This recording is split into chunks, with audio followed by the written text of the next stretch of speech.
چې یو مور د خپل بچی چې کم دی نو ورسره اوده دی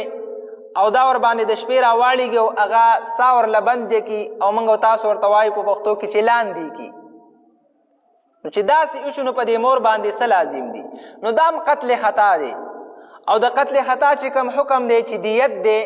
او یو غلام چې کوم دی نو آزادول دي، نو هغه به دا مور بم کوي اگر چې دا خپل بچی دی، د خپل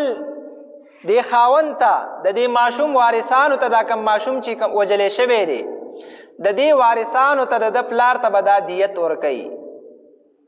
دا ور باندې شرعي حق دی، لازم دی ور باندې. او دغه شان دی د حقوق الله دپاره به دا غلام آزادی، او چونکې آجکل په دې زمانه کې اوس د غلام آزادول ممکن نه دي ځکه چې داسې غلامانو هغه دور ختم شوی د غلامان شته نه، نو په دې زمانه کې بیا الله سبحانه وتعالی فرمایي چې فمن لم یجد چا چې ونه موند غلام په صیام شهرین متتابعین بیا روجې نیسلي 2 میاشتې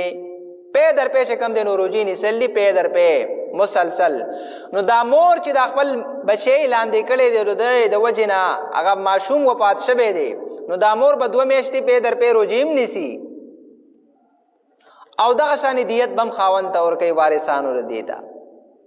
دې سره اوس که دا مسله داسې وشوه چې ښځه خاوند دواړه چې کم دی نو په کټ کې دی او ماشوم یې په منځ کې اچولی دی، اوس پته نه لګي چې دا ماشوم د پلار د طرف نه چې کم دی نو دا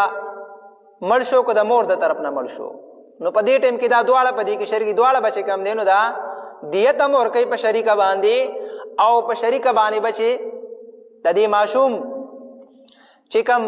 روجې نیسل دي دا نو 2 میاشتې روجې به یو نیسي 2 میاشتې به بل نیسي، دا ور باندې لازم دي. بیا که چېرته دا ماشوم د پلار طرف ته و پلار سایډ ته و نو بیا صرف په پلار باندې لازم دي، او که چېرته د مور سایډ ته و صرف